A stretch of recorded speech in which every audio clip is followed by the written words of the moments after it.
safe streets, vibrant neighborhoods, successful business and commerce. These are things that make a healthy community. We are a diverse community, rural, suburban, urban, a multitude of languages and ethnicities, ages and experiences. We are a collaborative community. Public-private partnerships make us a model community that others want to follow. It is what makes us unique. It is what makes us strong. The employees of Kent County reflect our diversity and seek to serve our communities. People in this county, in this area, we wrap our arms around each other. We come together to collaborate, to solve problems. We're all working for the good of the whole. And I think that's wonderful. And you can see it. You can see it as you drive around Kent County. Our impact starts the day a baby is born and a birth certificate is issued, to protecting children from deadly diseases through vaccination, to the public safety and justice provided by law enforcement and the courts, to offering veterans services and caring for the elderly.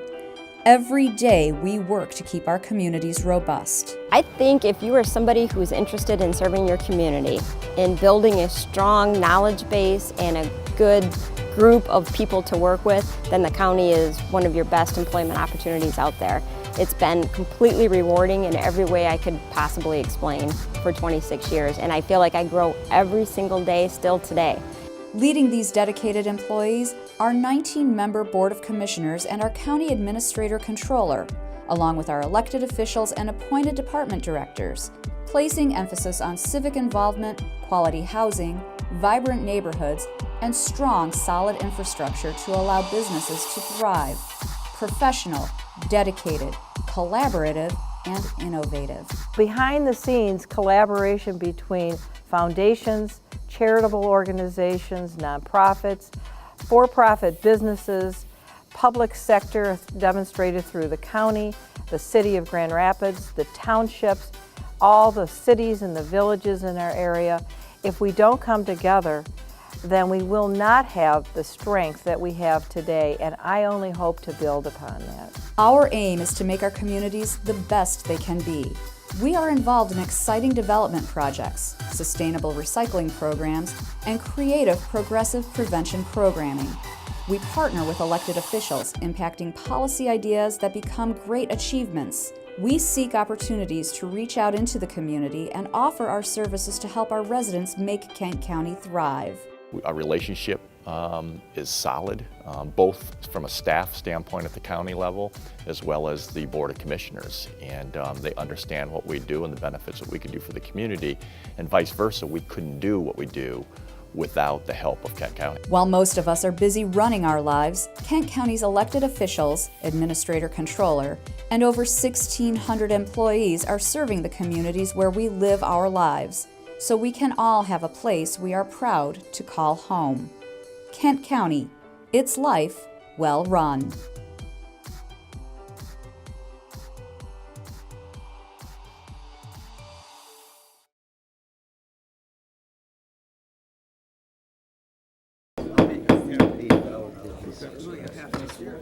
Good morning, everybody, and welcome to the Kent County Board of Commissioners meeting. Today's date is Thursday, June 22nd, 2017. It's 8:30 a.m. and we'll begin today with roll call. Thank you. Commissioners Vonk. Antor. Morgan. Here. Jones. Bolter. Here. Commissioners Steck. Here. Ponstein. Voorhees. Present. Coleman. Here. Breeby. Here. Mast. Here. Melton. Here. Hennessy. Here. Talon. Here. Bulkowski. Womack. Here. Korndike. Present. Skaggs. Here. Chair Salfeld. Here. Mr. Chair, you have 15 present, 4 absent. You have a quorum. Thank you, Clerk. We will move then to the invocation and pledge among Commissioner Antor.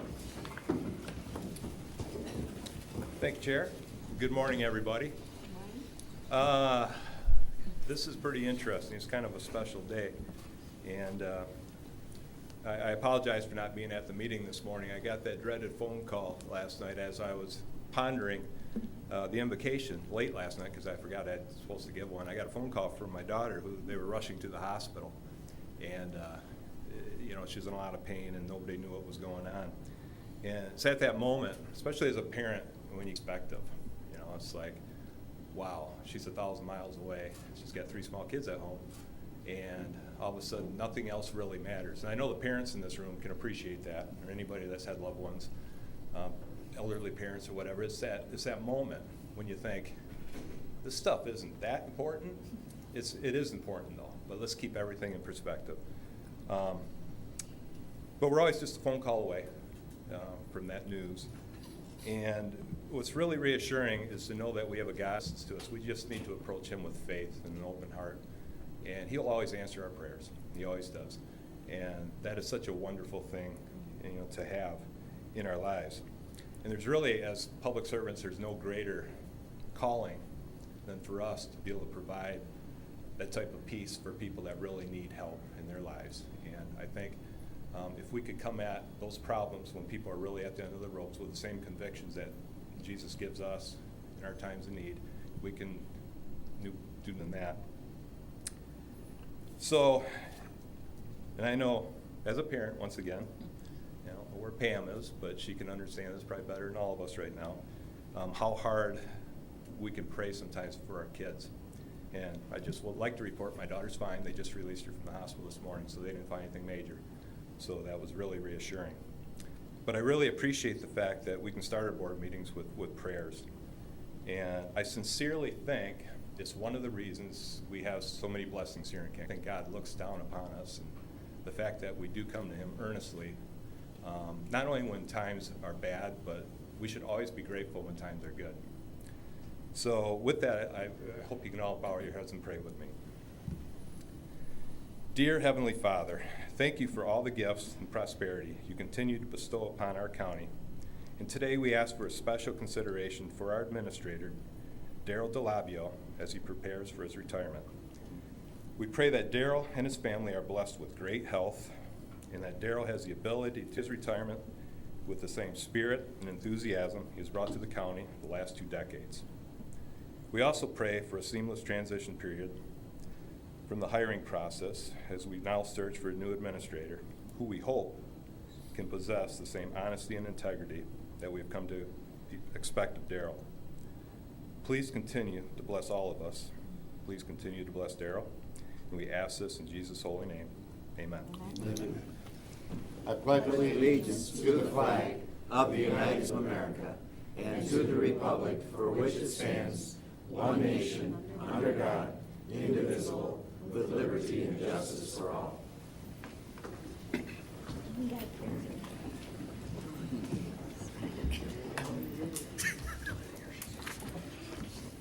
All right, we are up to agenda item 5. Our first special order of business is our quarterly employee recognition for quality service program.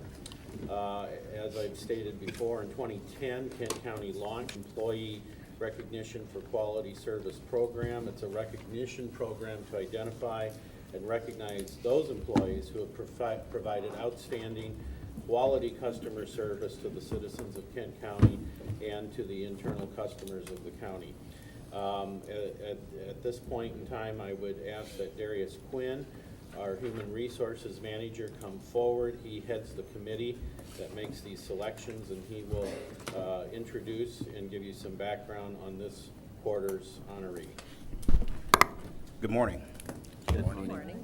We're here this morning to recognize Ryan Coyle from the Kent County Sheriff's Office, who was selected as the employee of the second quarter. The individual who nominated Ryan said, "Deputy Coyle came to my apartment where I had been left after I had been drugged and my car was stolen. Deputy Coyle made sure that I felt safe and he was easy to talk to. He drove me to the hospital, stayed in the room with me. He also drove me to the YWCA per my request, because I felt safer with him than my own parents. Deputy Coyle stayed with me at the YWCA and waited while I went through a rape kit. Deputy Coyle went way above and beyond the call of duty. He stayed with me for a very long time, and I felt safe and much less terrified with him. Deputy Coyle continued to check on me for a few days following as well. I thanked him numerous times, but I will never be able to thank him enough. He is my hero, and all men of law enforcement should be like him. He should be given a special award or something. I wish I could thank him enough. He is my hero, and I will never forget him for what he did for me. So if you could please join us in congratulating Deputy Ryan Coyle for his notable contributions.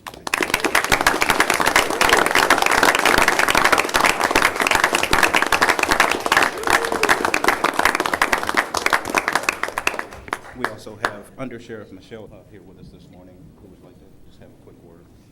I just want to comment. Deputy Coyle's worked with us for almost 20 years, and I'm swagging at that, but this is his everyday. This is what he does every day when he comes to work. This wasn't a special circumstance for him, and I'm sure it's something he didn't even recall 3 weeks later that had been something he took time out of his day for. This is how he behaves, so we really appreciate his service to our community every day. Thank you.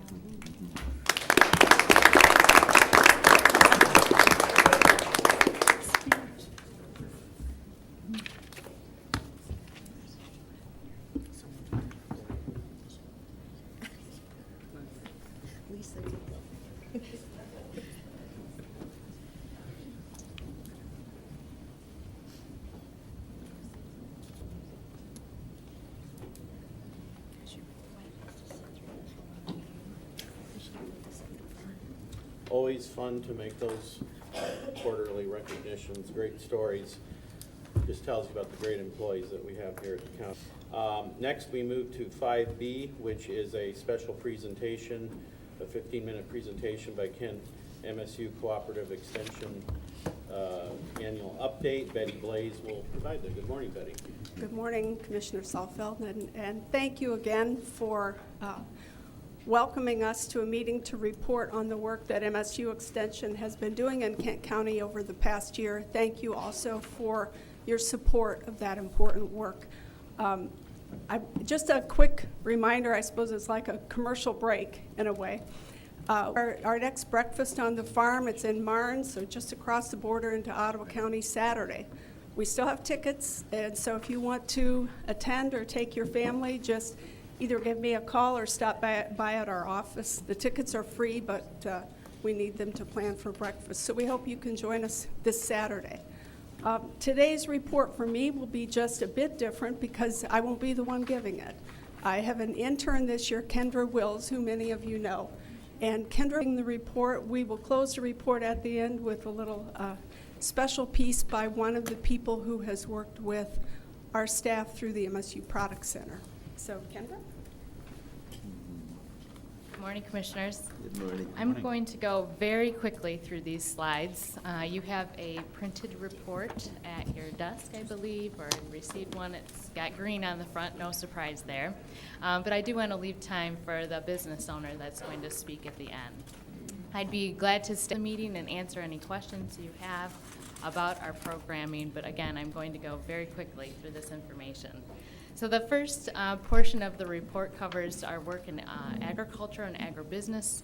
As you know, Kent County is a leading agricultural production county in our state. One of the most important crops is apple production. We have done many programs with the 120 family farmers in Kent County. We have over 10 specialists from camp researchers working with agricultural industry. We also have a new lab that's going to get some new equipment to help packers, apple packers, fresh apple packers this fall. We'd like to offer tours perhaps of the fall equipment that's going to be installed. We're working on pollination. As you know, pollination is an issue. We're trying to discover what's causing pollination collapse of populators, many different projects in that area. We cover integrated pest management. We do trapping of insects for apple producers. We have weekly meetings to help producers discover the best pest management strategies, given weather conditions and growing conditions at the time. We also have some programs for all different kinds of farmers. The dairy industry is undergoing severe price stress at this point in time, has been for several years. We have a new stress management program. We have many different farm succession programs to help farmers understand how to pass on the farm to the next generation.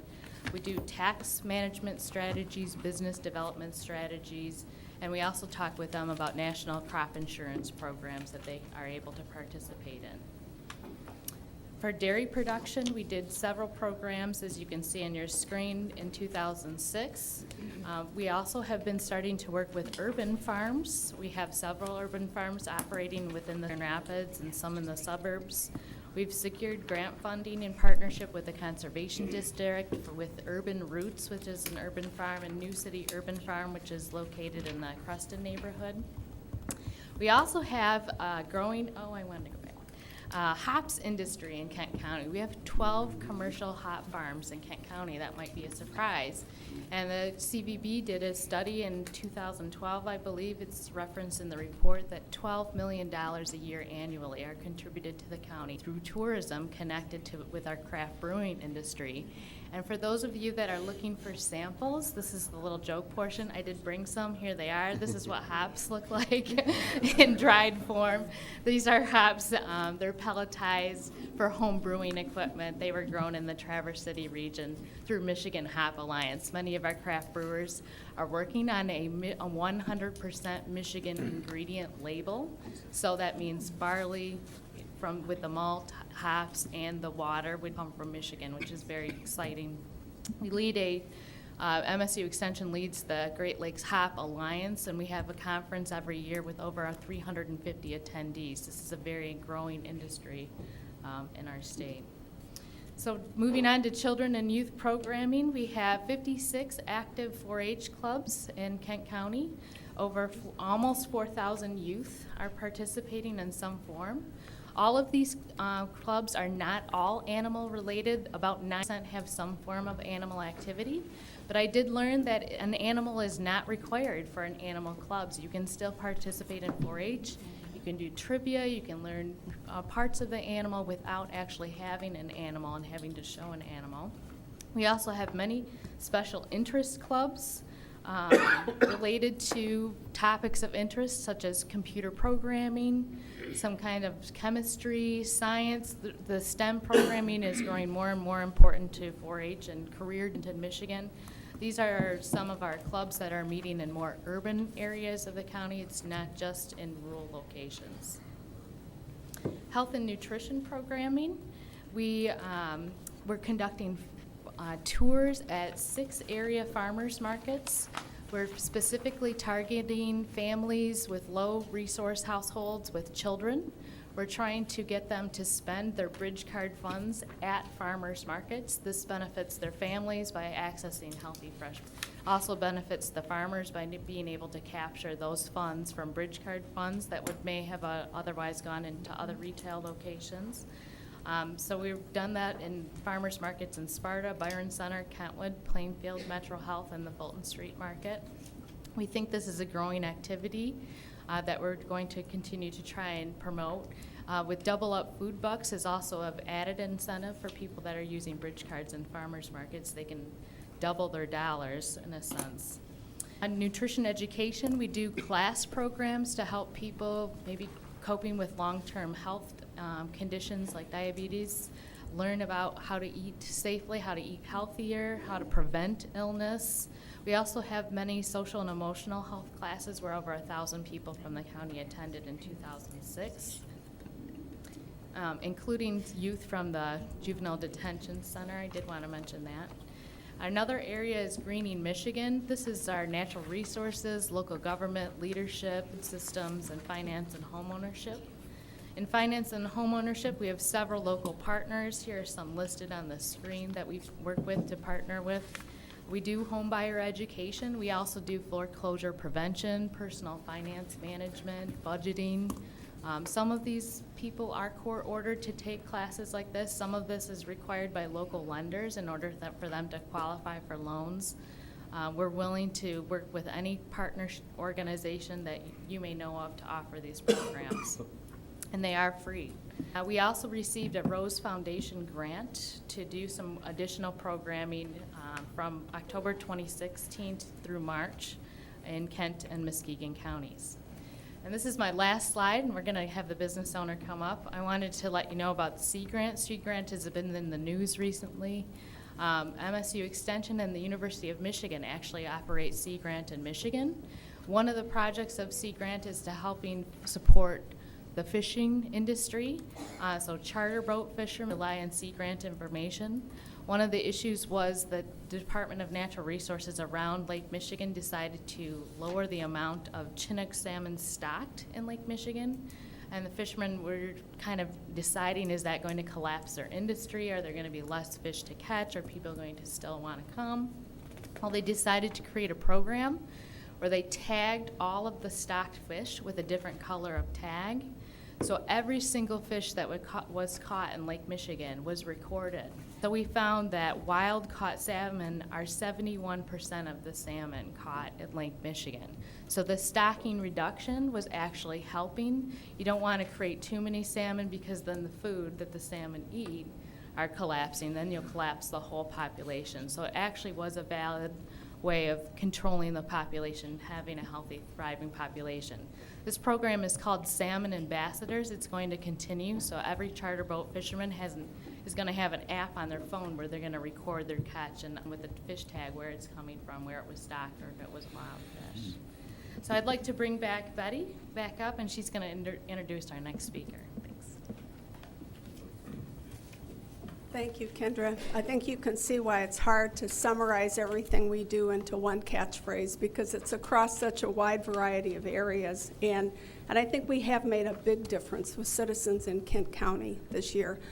We have one of those citizens here today, and I'd like to have him take a few minutes to I would like to introduce first Tina Conklin, who is our counselor for the MSU Product Center, and she has worked with Mike and Barb DeVries from Caledonia Packing on their business, and I'll let Mike tell you a bit more about that.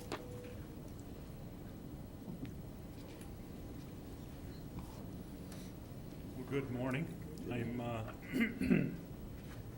I'm Mike DeVries with Caledonia Packing, and I'm going to give you a brief overview of what Caledonia Packing. My wife and I, we purchased the business in 2013. We had no customers. We had 2 full-time employees. In June of 13 through December of 13, we did $100,000 in business. Business is pretty cyclical. A lot of business in the late summer and early fall. And in January of 14 through June of 14, we did $60,000 of business.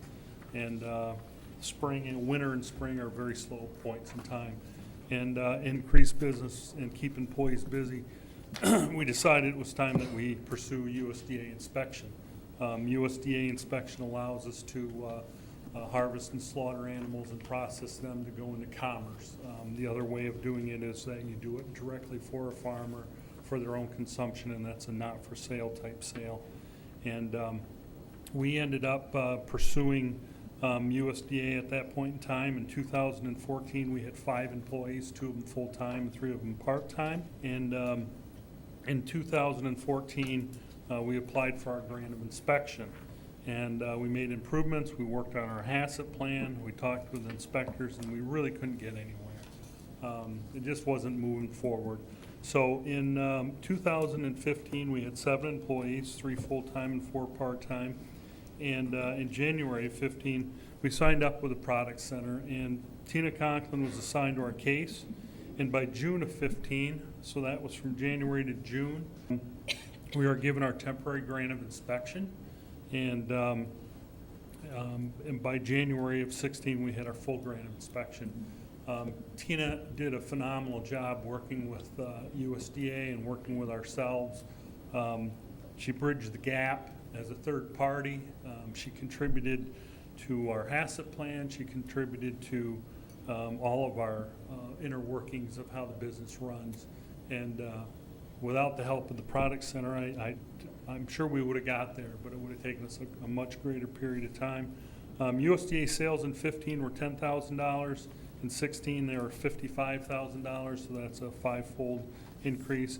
And then up to June of this year, we're at $40,000. We're on track to surpass $100,000. So our current employees, we have 8 of them, 4 full-time and 4 part-time. And you may ask what USDA has to do with them. People really want the pure Michigan product and the local initiative of Farm to Fork. And we're continue to increase our sales and continue to, on a daily basis, we get calls for USDA inspection. And the Product Center played a critical role in our business, and we intend to use them in the future as our business grows and expands. So I want to thank the Product Center and thank the Commission for supporting the Product Center.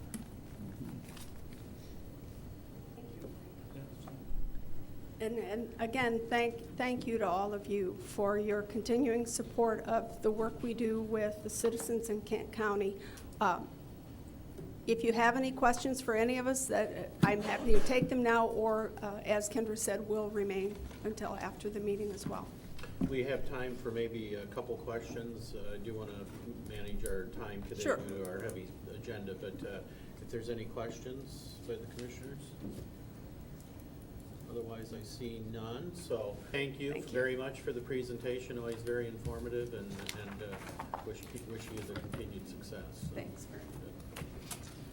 Okay, we move to agenda item 5C and our final special order of business regarding the Agricultural Preservation Board update. And I think Denny Heffron is here to present on that. Good morning, Denny.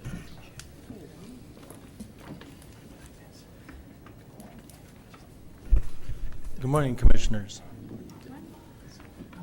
I'd like to start out by letting you know that Mary Swanson does a very good job and is very helpful to the Ag Board in all the areas that she is. She's very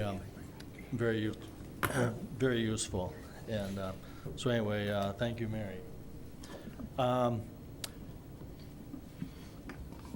I felt it was my responsibility to inform you of what's not happening. As I look around, I see many commissioners here that were not part of the creation of the Farmland Preservation Program in Kent County. So let me give you a brief history of the program. In 2000, the state passed legislation to allow counties to set up a farmland preservation program. Kent County wasted no time, and by 2005, Kent County had a program in place and had preserved its first. Since then, we have preserved a total of 27 farms. Funding has come from a number of sources. Kent County has contributed a little over $691,000. Townships have contributed $75,000. The Federal Farm and Ranch Fund program has contributed a little over $2.2 million. State of Michigan, a little over $511,000. Landowner donations, a little over $400,000. And foundations, a little over $6.2 million.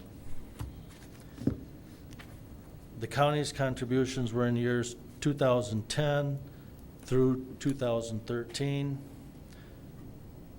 Those 4 years represent the highest number of farms preserved. Where there's more partners and projects, the projects are more successful, as they were during those years. Total contributions from Kent County for preserving farmland represent 7% of the total spent. 7 cents of every dollar spent on preservation came from the county. With that said, 93 cents came from other sources. Your Ag Preservation Board has worked very hard to collaborate with anybody and everybody, and to look underneath every stone for any possibilities, and we've been surprised at some of the things we have found. But I think you would agree they've did a pretty good job. We have not met our goal of what was set out for as far as acres. In 2014, Kent County stopped dedicating any funds for preservation. In return, with the exception of the Wege Foundation, all funding from foundation stopped. Most of their funding required some sort of a match from the county. Today we are left with the ability to preserve one farm a year, and this farm has to come from Virgins and Grattan Township per Wege Foundation requirements. There is no other funding available to any other part or to any other townships in the county. We currently have 30 farms applications on a waiting list. We have today 27 preserved farms or 27 islands. With the farming community starting to doubt whether this program can succeed, we are seeing farms reluctant to out of the fear of becoming an island. And let me give you an example. The very first round of applications we took, we had a farm that applied, and I'm going to call him Farmer Joe. He applied for the program, and we didn't have we didn't have any funding for his area, and it was too large a farm for us to bite off. And the farmer across the road, I call Farmer Clayton, he also applied, and it was a smaller parcel, and his farm was preserved a couple years later. And on the other side of that is another farm we'll call Farmer Scott. Farmer Scott, right from the beginning, said, someday I'm going to preserve this, but the time is not right now.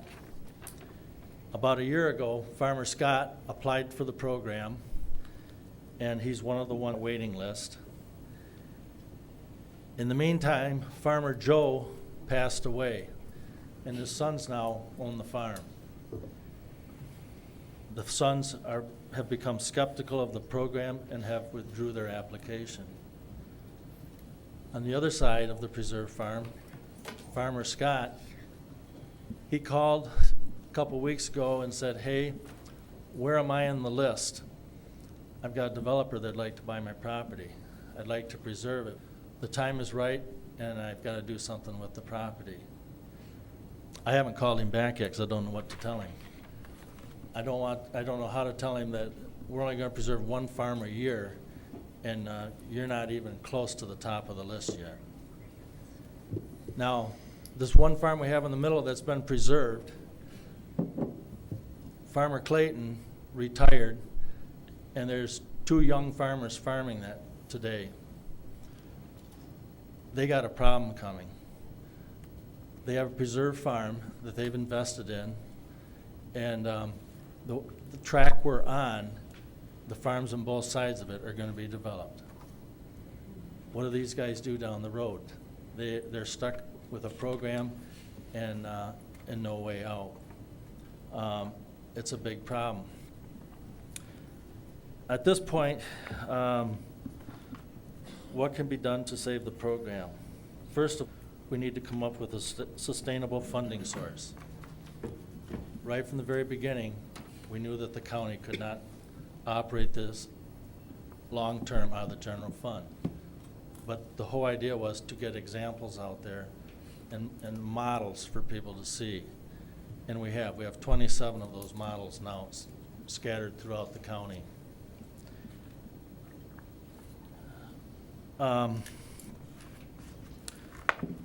So there needs to be a sustainable fund.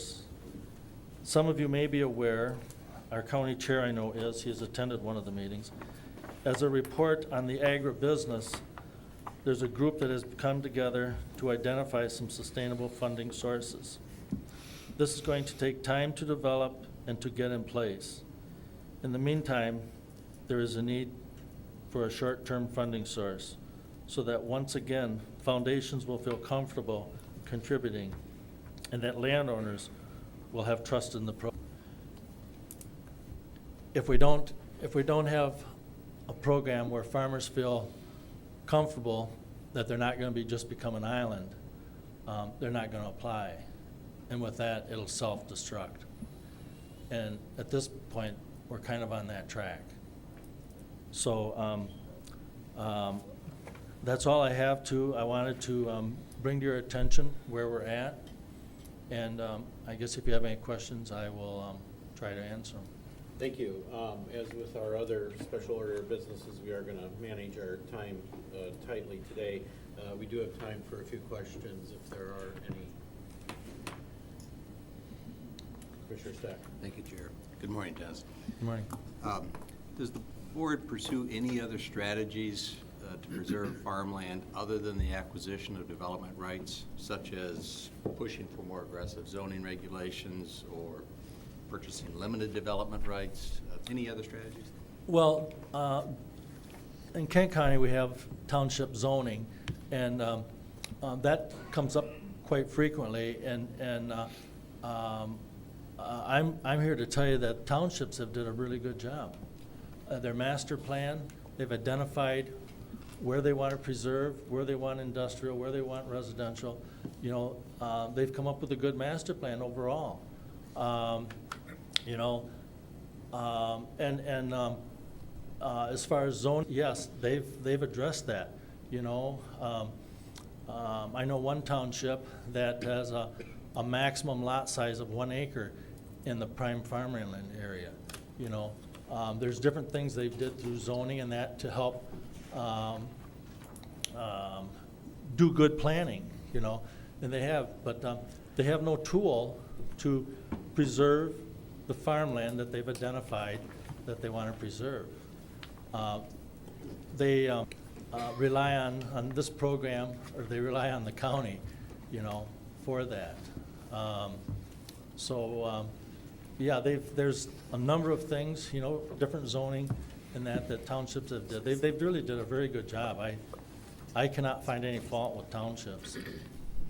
And the other is, does the board ever pursue acquisition of, because I understand when you purchase a development right, you do it in perpetuity. Correct. Have you pursued acquiring perpetuity, such as a 50-year or 25-year restriction? I can speak to that because I was on the committee when they put together the ordinance. And one thing we have in Kent County that we're very fortunate, we look to the east. Those states out there are 25 years ahead of us. And there's areas out there that started out that way, where it was just for a short period of time. And the problem is you have a farm, the first one will say you preserve, and it's for 25 years. And as time goes on, over the next 10 years, we preserve everything around it. The one comes out where it's out now, and now we got a development in the middle of farmland. Or repurchase it. Or, yeah. And so if you look out east, just about all of those that they had those set up, first of all, they did away with that type of a arrangement, and they've had to go back and purchase it a second time, which made it more costly, the most costly way of doing it. So that's one reason we don't. We have PA 116 in Michigan. I don't know if you're familiar with that at all. And that's a temporary deal, but it's not a long-term solution. Commissioner Antor. Thank you. Hi, Denny. Hey, Tom. Thanks for coming down. If memory serves, I believe you donated your development rights? Yes, I did, on one farm.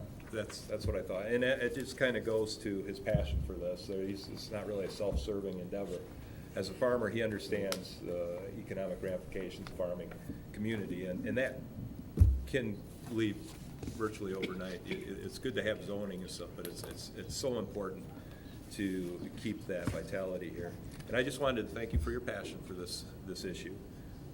You've always been kind of a leader on it, and hopefully that we can come up with some other funding sources to help, because I believe in the program, because I went to Lancaster, I saw what they're doing. They are the model for this, and they've got thriving inner cities, which is very important as part of the farmland preservation program. They are absolutely, schools are thriving. The ag industry out there is huge. Their tourist industry is huge, revolving around ag. So it is important. Hopefully we can figure out a way to get there, but I appreciate all your efforts. Thank you, Tom. You know, one thing that we we've seen, you know, we've heard the stories of out there of how they got started and what the benefits and that have been, and we always wondered, would we see it here in Kent County?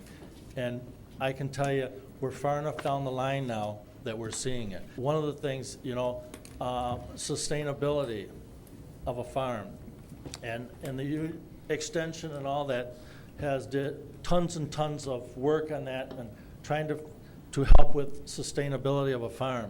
And I'm here to tell you that a vast majority of the money that these farms get, they've put it right back into the farm to make it better and more productive and more sustainable. I tell people now, the best sustainable tool is preserving farmland. And we've seen it happen right here in Kent County. Okay, thank you for your presentation today. I, did attend some of your small group meetings and appreciate that, and I appreciate your comment that you made during the meeting about, from the beginning, you knew the county would not be able to be the sustainable source of this. And I did a presentation to the board about, I don't know, what was it, a year and a half ago, where I went back and I looked at both the resolution at the time that it was passed when we started this and the history on what was discussed. And I think the three main sources were the grants, the federal and the state, the township funds, and the philanthropic funds like from the Wege Foundation. So, and as I said to you before, we're happy to work with you. I just want to, sometimes some people come to me and say, well, this is something the county agreed to fund, and I just want to be clear that, we agreed to work with you, but we never have promised to fund the program. To your point, if you are going to do this, funding is a critical thing. You can't get this done without the funding. So thank you for your time. I know you have your question of, am I adhering strictly to the 15-minute rule today?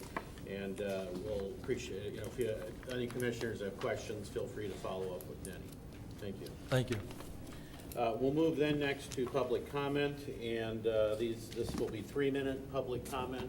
If anybody has comment, they can come forward, state your name, and tell us what you want to hear. And boy, we haven't seen you in a long time.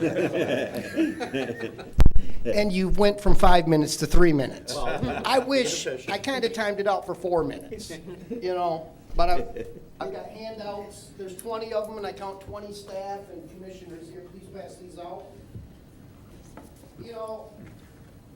I have not been here in a while, but Daryl, I hope you have a good retirement. How many times have you heard my spiel between here, the convention and arena, and the One Kent? Do you guys remember the One Kent? Do you remember it, Mr. Salfeld? Yeah, right back here in this room. That was your charge, I believe, but I'm going to get back to that.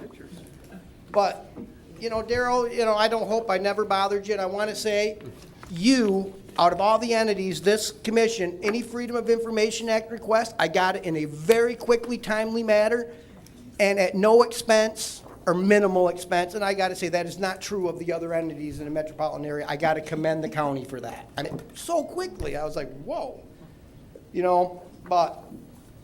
But basically, this town needs an information booth.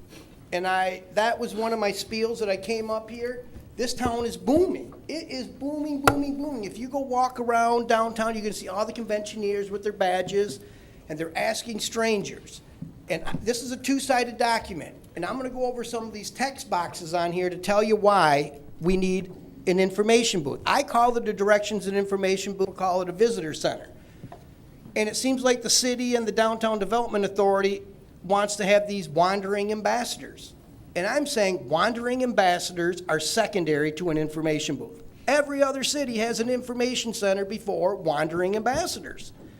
And this would be good for the city, good for the county, and good for the state. It's good for the Van Andel Arena when they have 10 to 12,000 people come into town. A lot of them are from surrounding counties out of state. Now how many people visit their children that go to Grand Valley State University? They're somewhat familiar with Grand Rapids, they've been here, but they need restaurant information. And I'm saying, this booth, it should be built with city funds, and the DDA and the Convention and Visitors Bureau should run it. And this board has a direct relationship with the Convention and Visitors Bureau, Experience Grand Rapids. And I am just, confused why a city, metropolitan area this size, we do not have an information center. them, somebody, to be able to give the visitors and the resident, this booth is for the visitor and resident alike, a list of all restaurants and bars that are open that day with a food special and an electronic version they can scan and view on their phone when they go back to their hotel room. And it's not like we don't have the resources. Again, I want to emphasize that the DDA should build it and the Convention and Visitors Bureau should run it every day of the year. And throughout time, there has been an information booth in downtown. Every day without a visitor center is a missed opportunity to patrol the booming metropolitan region. But that, I'm not going to dwell on the information booth. I want to call it a directions and information booth. My heart kind of dropped when some people had an idea to open it up in the art museum. I was like, that is not the best location. It needs to be a standalone building right at Rosa Parks Circle. So people driving by or walking by see it. When it was in the art museum, anybody driving by never saw it. There was a line of trees there. 30 seconds. Okay, I'm going to end on the information booth. I think we need to rename and rebrand Kent County to Grand Kent County. To Grand Kent. Change it on the map. Go to the state. Tell the governor we want to change the name to Grand Kent County. Because we are not only a county, we are a metropolitan region. Grand Rapids, East Grand Rapids, Granville, Kentwood, Kent City, the Grand River, Grand Valley State University, but that's for another time. I'm going to come back and tell you about why we should rename the county to Grand Kent. Thank you. Daryl Herman. And the offer's still on for lunch, my treat. Thank you, Scott. And I don't want to speak for Daryl, but he's going to have a lot of free time here shortly. You could probably work in your booth. Yeah, he'll work the booth. Any other public comments this morning? Good morning.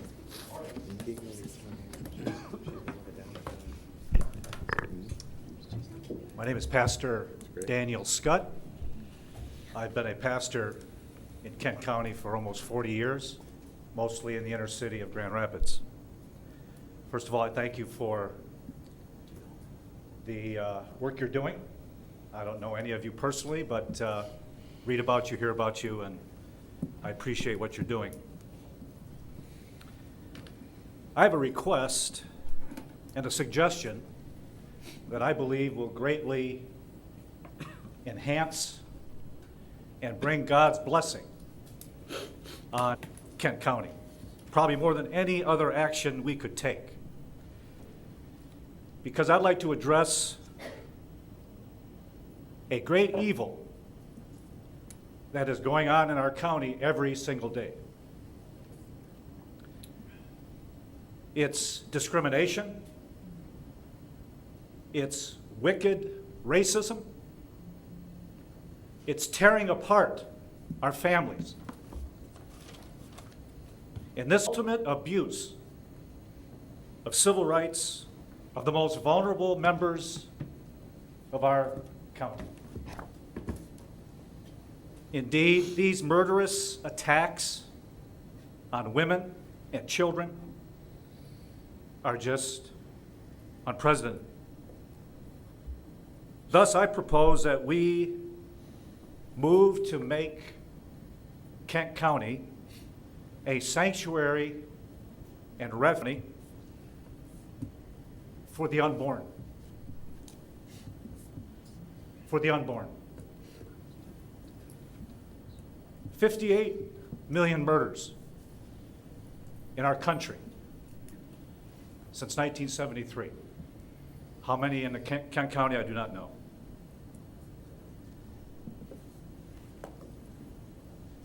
How can we sit silently by if we have the power and authority, influence, to speak out for these members of our society, and they are people, the unborn, who cannot speak out for themselves?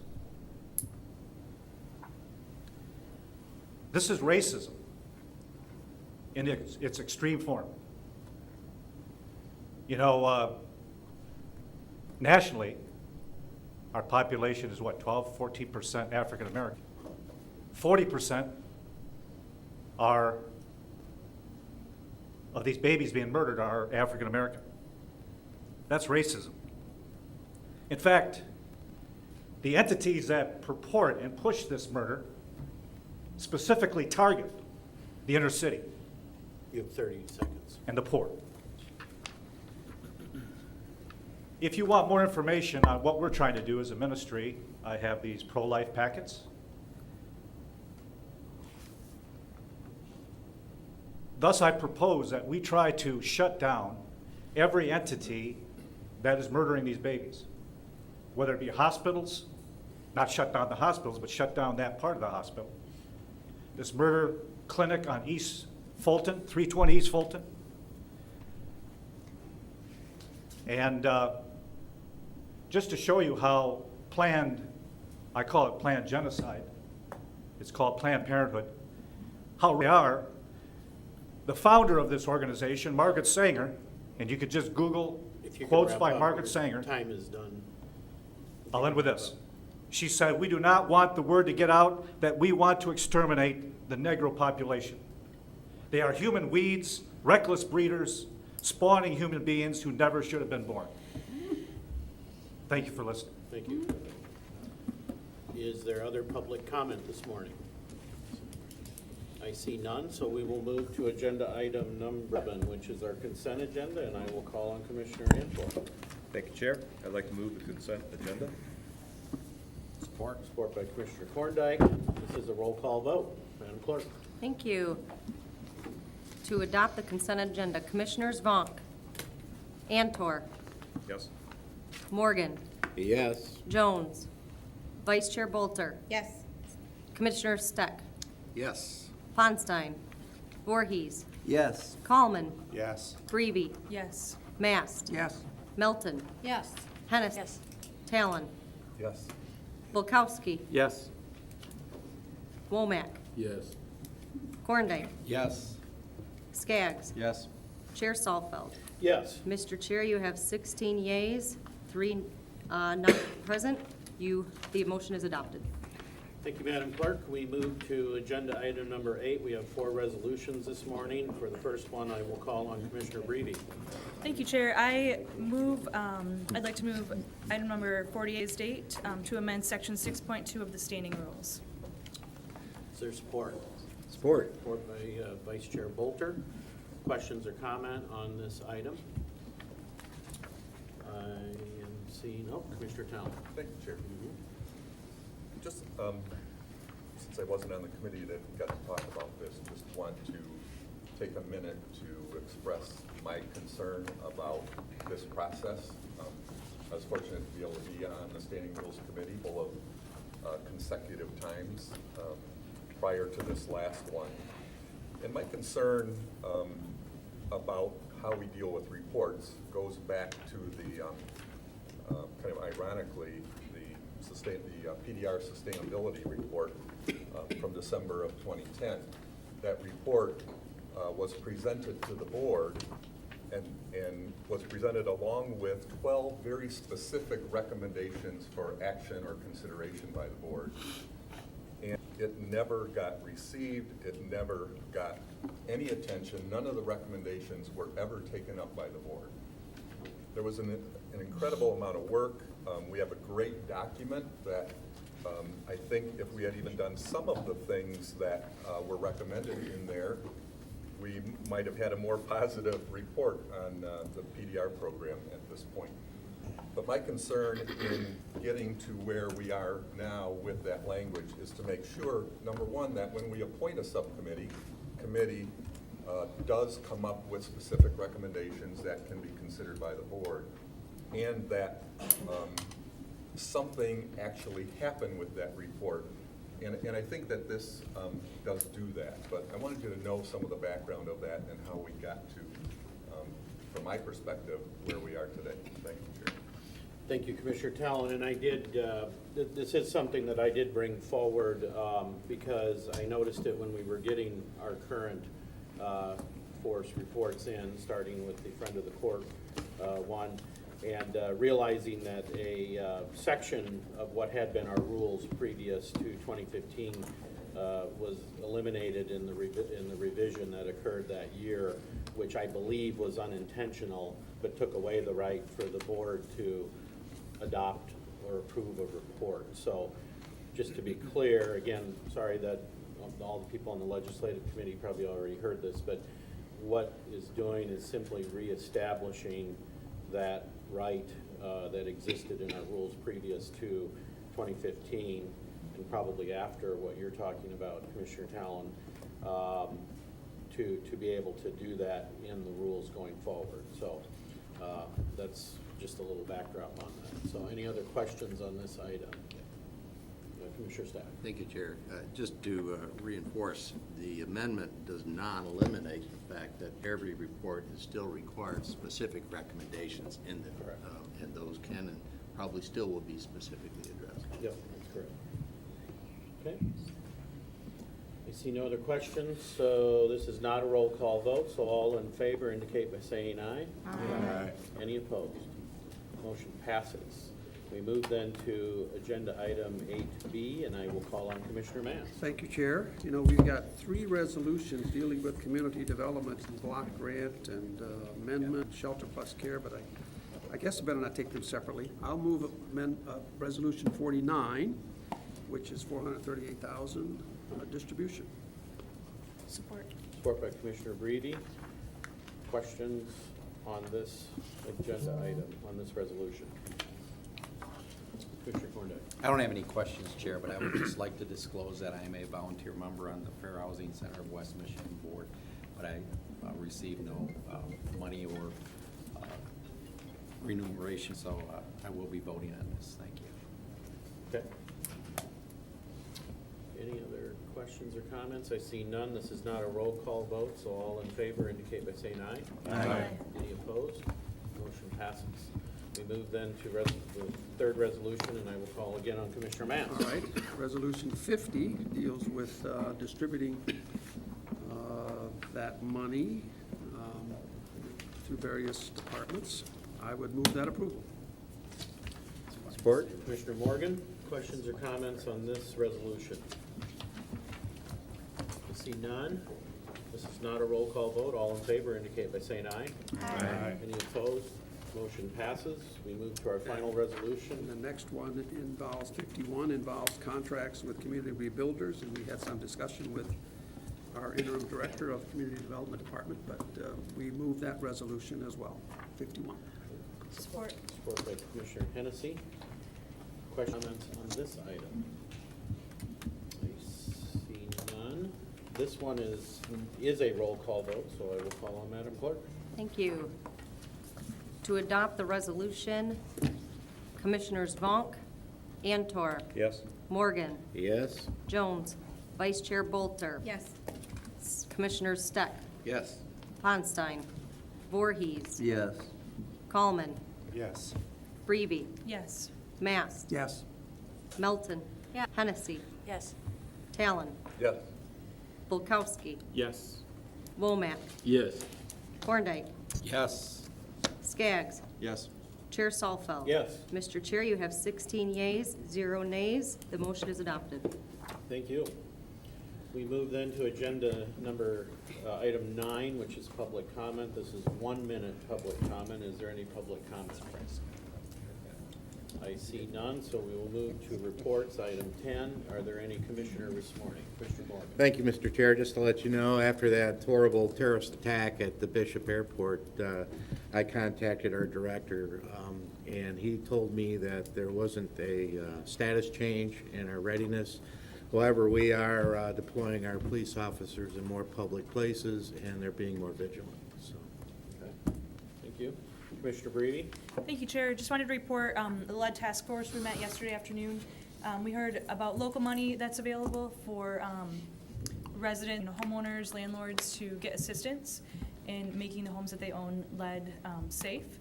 And so there is local funding through the health department and also through the city of Grand Rapids, and there's other entities available too. Next month we'll be hearing from Lieutenant Governor Calley on some things that are going on at the state. And that meeting will be right here in this room. I believe it's July 19. I'd have to double check the date, but the next report too I have is we have the community health and meeting today at noon, and there's lunch provided. All are welcome to attend, and that's going to be at the health department. Thank you. Commissioner Talon? Thank you, Chair. The Grand Rapids DDA met last Wednesday. I'd like to report a couple of items to you. One is we approved some funding for developing of a more specific plan for what's called the Lions Edge, which is the end of Lion Street between the Convention Center and the Amway Hotel. And for kind of the urgency of that planning is in order to coordinate the pieces of it that are in the river with the rest of the river restoration permitting process. Anytime you put something in the river, you have to go through a permitting process, and as long as that's all going on, we want to be able to coordinate that permitting with the pieces of this project that will be in the river, in the wet, as they say. So that is happening, and you can see those plans online. It's a pretty jet. Second thing was very interesting. It's the consent to what's called an OPRA, obsolete property rehabilitation exemption, which basically takes dollars, captures dollars. They won't be available to the DDA, but a Kentwood firm wants to purchase a property, rehabilitate it, and move their offices to downtown Grand Rapids in the North Monroe area. There was a lot of conversation about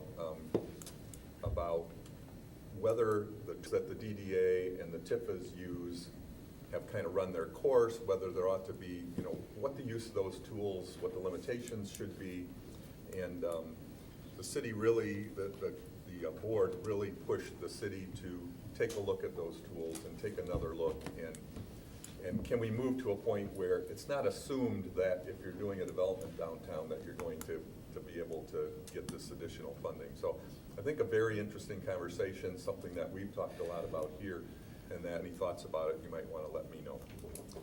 Thanks. Any other reports by commissioners? I see none, so we'll move to agenda item number 11, and I'll ask Vice Chair Bolter to join me at the podium.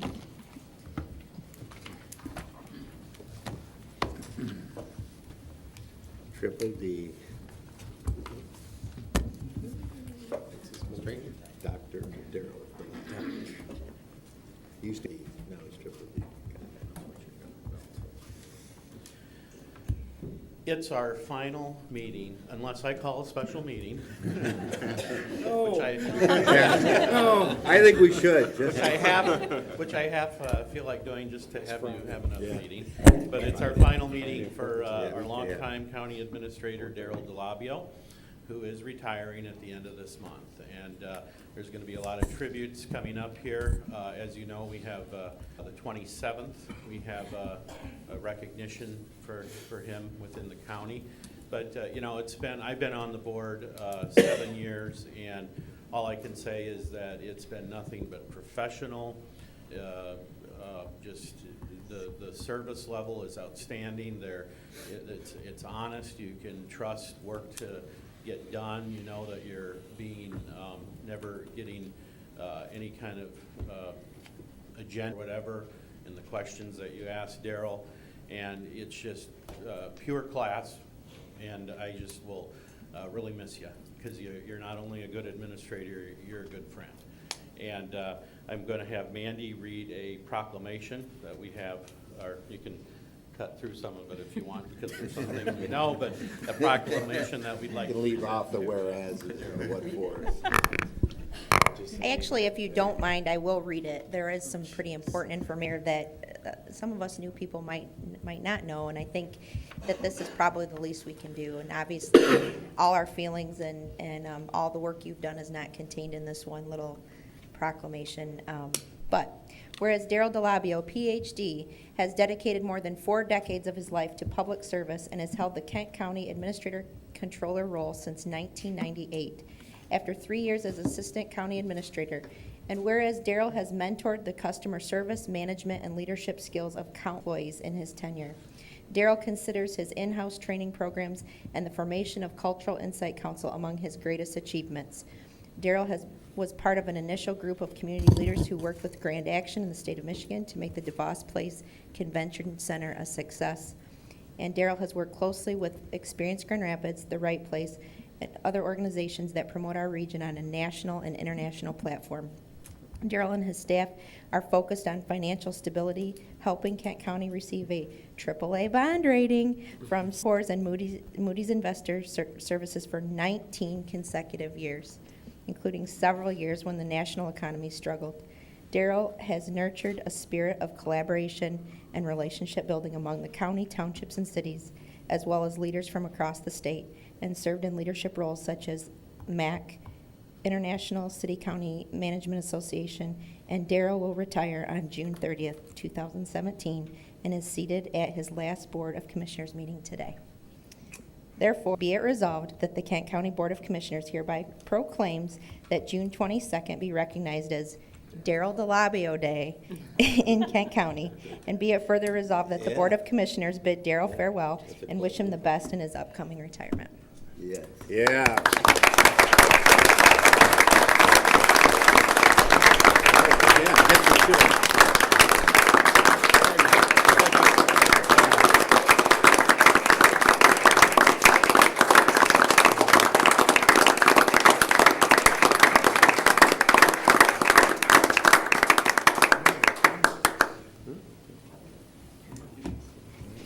Oh, and we have a gift on behalf of the Board of Commissioners for you. And if you want to say a few words. That's a small suitcase. I want to invite my wife up, my better three-quarters, who's been my wife, it'll be 40 years next month. So. And I know she doesn't look 40. I am not a cradle robber, but just first of all, thank you very much. It's been a deep honor for me to be here in Kent County and to close my career here. And it's been 40 years in the business. I've tried to, it's interesting very much, Commissioner Antor, for that prayer. The first thing I did when I came here as Assistant County Administrator is when I walked in my office, I prayed. And then when I walked into the County Administrator's office, I prayed. I'm a believer. Sometimes I'm not a good believer, but I do want to thank my God and Savior for.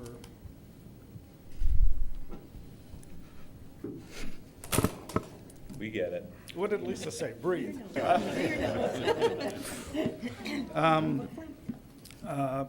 For the blessings I've had, the top of which is my wife and my three daughters.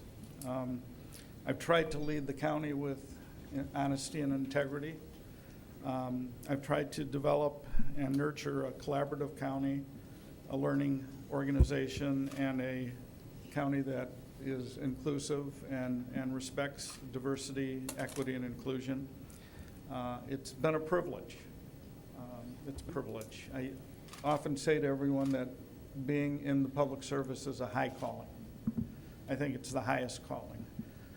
I'm a little biased about that, but I respect and appreciate what you do. I respect and appreciate what my colleagues do, and while I'm up here, I have to pay tribute to your staff, who are remarkable.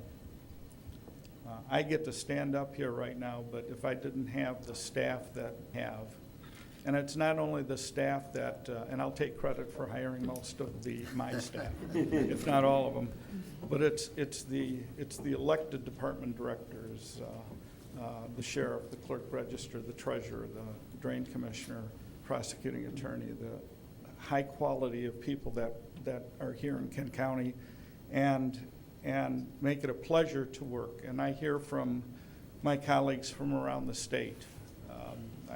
When I go and I come back thanking God again for being in Kent County because of the way we treat each other, the way we respect each other and respect our processes. And I've said when I was city manager in Rockford, I was in city manager heaven. I've been in county administrator heaven in Kent County and feel very fortunate. So thank you all. It's been a pleasure. It's been an honor. I will miss some things. There are some things I may not miss as much, but God bless you all. Thank you.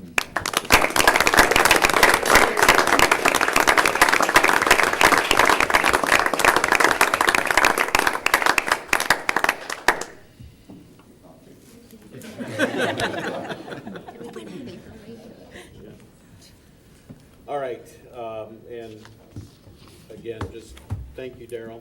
I would note that sometimes we miss that connection, but the years you've been in Minnesota, the years that Kent County has had that AAA bond rating, interestingly, are the same. So, thank you. Let's move to item 12 of the agenda, miscellaneous, and I will call on the commissioners. I start with Commissioner Mass. Okay, thank you. I just want to make a quick, there's four commissioners here that are on the Network 180 board, and we've been kind of keeping you informed, I think, of various happenings at the state level. I think the Senate is voting today, probably they voted already, to finally pass a budget that's going to include some significant changes in the way behavioral health is given in our state. It's all about integration. Network 180 is pleased and honored to be selected as one of the pilots that's going to hopefully justify and sustain a public mental health system. We're going to be pitted against 3 pilots that are going to be by profit-making health plans. So we've got a lot of work ahead of us. We trust our staff. We trust the staff from here. And I just want to report, we've got a good board. We've made a couple more selections of non-voting board members, I think, to carry us through. So thank you very much for your sustaining, and we'll keep moving. Thank you. Commissioner Voorhees. Thank you, Chair Softfeld. Around the walls of this council chamber are 15 pictures of former board chairs. Daryl, how many did you serve under of these 15? 9? Yeah, that goes back to Kathy Kuhn. One of the things that I recall in Daryl's words this morning, again, he referred to it as that with Daryl, it was remember its people and its process. And that has been his calling card. And there's been times when I've had problems with the process, but I always respected Daryl and always respected the leadership that I was able to serve my 14 years under here, 15 years on the board. Daryl, the thing that encourages my heart is that you will take this experience and you're always seeking further education, upgrading your education, that you're going to share that with the next generation. And God bless you in your opportunities of teaching and sharing about the experience that's been Kent County. Thank you for your service. Commissioner Corndike. Thank you, Chair. A couple of things. First of all, I know the 82 Ionia subcommittee has completed its work, and looking forward to reading that report. And I just wanted to make sure that when that comes out, whoever's going to put it out, that possibly you include the 2015 Space Needs Studies report along with it, and maybe the master plan for Fuller Campus, so that could give a little bit of history and background to all the commissioners, so we can make an informed decision as we move forward in that process. Then finally, Daryl, thank you very much for your service to our county and our community. Appreciate you. We didn't always agree on things, but we always ended up in the right place. So thank you for your honesty, integrity, and the way you went about doing your job every day. I appreciated the 12 and a half years I was with you, and best of luck in your future and your next chapter in your life, whatever that may hold. I hope you enjoy yourself. Thank you. Commissioner Morgan. Hey, Daryl, I remember when Pat Malone was recruiting you to leave Rockford. I was involved in that party. I think you'll remember it. And all the practical jokes that I've pulled on you over the years, I don't regret any of them. There's been several. You went a little far when I had to go in front of the judge in Rockford. I think you'll remember that. But yeah, good luck, Daryl. And I think I worked with him for 7 years, wasn't it? 7, I think, in chair. And we didn't always agree, but we always agreed to disagree on some things. So good luck. Commissioner Bukowski. Yeah, quick thing of business. As an indicator of the quality of our staff, my day job, Disability Advocates, we're doing a community forum next Tuesday on better ways to treat folks with mental health condition as opposed to putting them in. And just great collaboration with the Sheriff's Department, Network 180, Andy Thalhammer at the 17th Circuit Court, and the Mental Health Foundation. So people coming together for that community dialogue next Tuesday. Still a few seats available if you want to join us. Then again, I can't be there because I'm going to be at Daryl's shindig. So maybe you can't be there either. So we are going to record it. That being said, thank you, Daryl. My quick reflection is that, 5 years I was but a community advocate.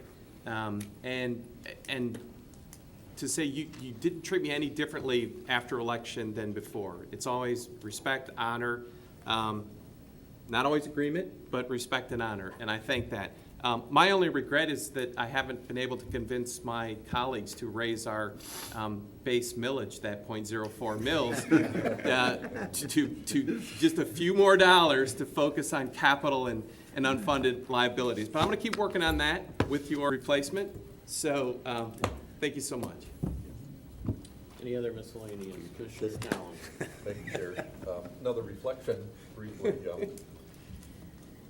More than 25 years ago, I think, Daryl, I don't know if you remember that, we were on a government total quality management group that, was kind of ahead of its time, innovative. We weren't talking about that a lot in government at the time. So when you were in Rockford, and I knew at that point that when we hired you, that quality piece was what we were going to see, that you had a heart for that. So I want to acknowledge how far that goes back. But I also, as someone from the minority party, want to recognize that you've always treated all of us, including me, with the same kind of respect and responded just like everyone else. And that's significant for people in a role, and I want to acknowledge that and appreciate it. And thank you for the many times that you've just been willing to openly speak with me. So thank you, and good luck. It'll be fun. Commissioner Steck. Thank you, Chair. Just a couple of items. First, I want to underscore something that Commissioner Mast had said. The issues that were debated in the most recent budget discussions at the state have resulted in what is really, I think, a very good thing for this county. That is the identification of Kent County and its CMH as being the site of the only public project in the entire state to explore how we fully integrate physical and behavioral health. That's a big deal in this state, and it's a great opportunity for Network 180 and this county to demonstrate the most effective way of getting this critical service done. So kudos to all of those that worked on that process, and now roll up our sleeves and get it done. So one of the other things that's evident in the most budget language, which I agree is probably being approved today, has to do with the PHP process, something we've also watched very carefully. The most recent language preserves the existing PHP structure, which means the LRE continues to live another day, and we can debate the pluses and minuses of that, but it will be there. So one of the things that the LRE is going to do, actually as of 10 o'clock today, if we get out of here, is a presentation on needs-based funding instead of per capita funding. A change in how we identify the best way to allocate the funds where they need to be throughout the region. That's 10 o'clock today, and it's actually in my office, going to be hosted in my office. And then the last thing is, again, my congratulations to Daryl as well. I wish you all the best, and my expressions of sympathy to your successor, because you set the bar high. Any other miscellaneous? Commissioner Melton. Thank you, Chair. Actually, it's pretty amazing. This is quite timely, Daryl, that this comes at the same time. I just wanted to bring up a note. I don't know who represents Cummings School in Granville, but a woman from Kentwood, Mimi Madden, has retired after 40 years of teaching. That in of itself is a lot, but she did her student teaching and all 40 years of her teaching in Cummings Elementary School. And so the number of lives, I think they figured it out, over 25 lives that she touched over the years. And Daryl, I know that education has been something, when I saw your presentation that you gave at the airport, the mentorship, all of these things that I have taken to heart. In fact, already earmarked a couple of poor souls around this table here. Will you mentor me? But good luck to you, but also what an amazing thing for Mary Madden to be able to do. And Cummings Elementary School was very, very lucky. Again, I don't know who has Granville, but just wanted to know that. Commissioner Womack. Yes, it seems like the national news is centered on whatever is happening in the White House, and there's really a lot of news that's not coming to public light. Father's Day weekend, there was a lady by the name of Miss Lyles that was pregnant at the time, and for some reason she called the police department in Seattle, Washington. Police showed up to her house. They entered her house. She had some issues.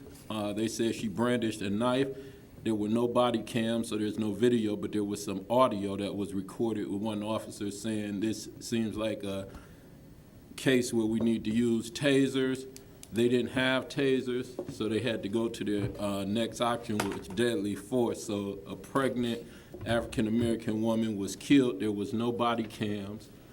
Also in the Philando Castile case, where an officer was just exonerated for murder in Minnesota, there was no body cams. So here in the county, as I've been looking at our budget, I think our sheriff department's doing a great job. Everything they seem to ask for is very reasonable to help with those facilities. But here we are in 2017, and still we have some of our officers out there, our deputies, that are dealing directly with the public that don't have body cams. It hasn't come up in the budget. It hasn't come up in discussion. And it's something that when I was running, people would bring up, that they are concerned that any law dealing with the public has body cams, so I thought I would bring that up. Moving away from some of those political things, I just want to say what an honor it's been to serve with you, Daryl.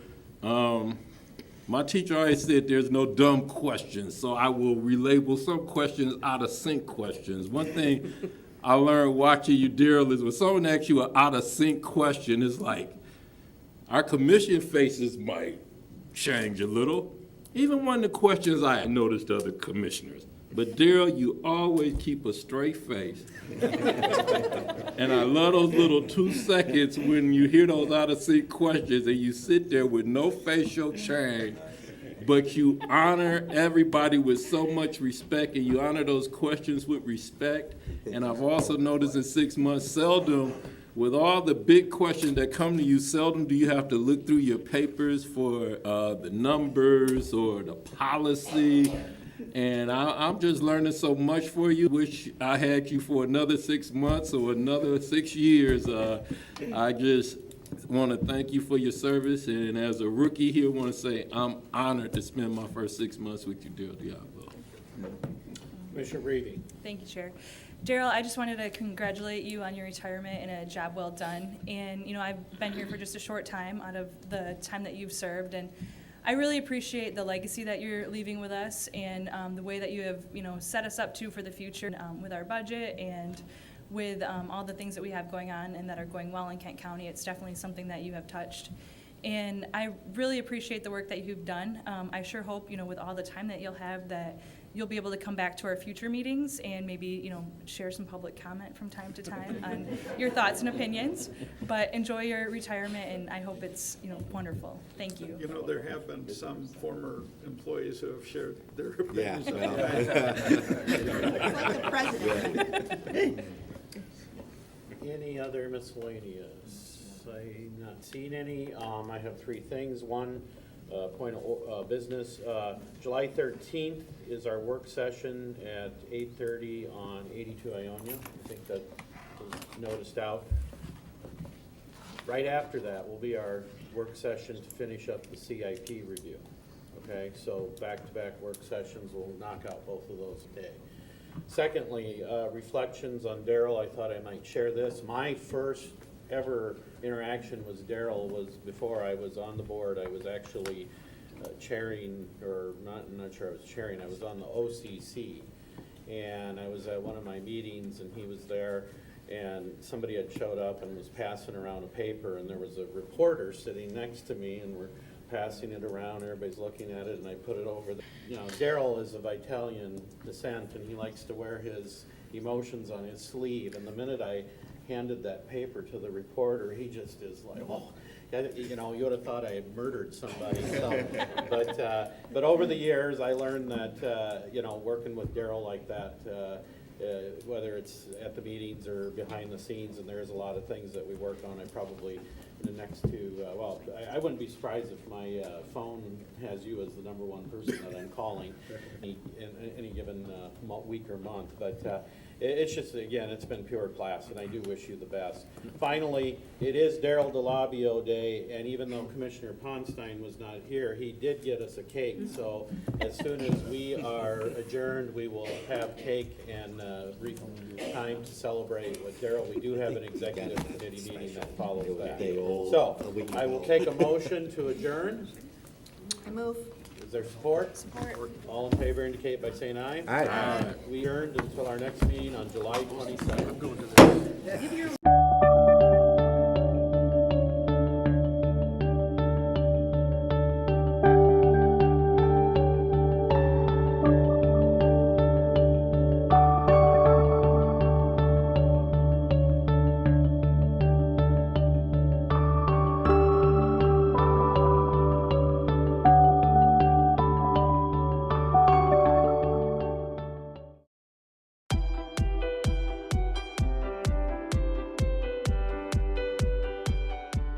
Safe streets, vibrant neighborhoods, successful business and commerce.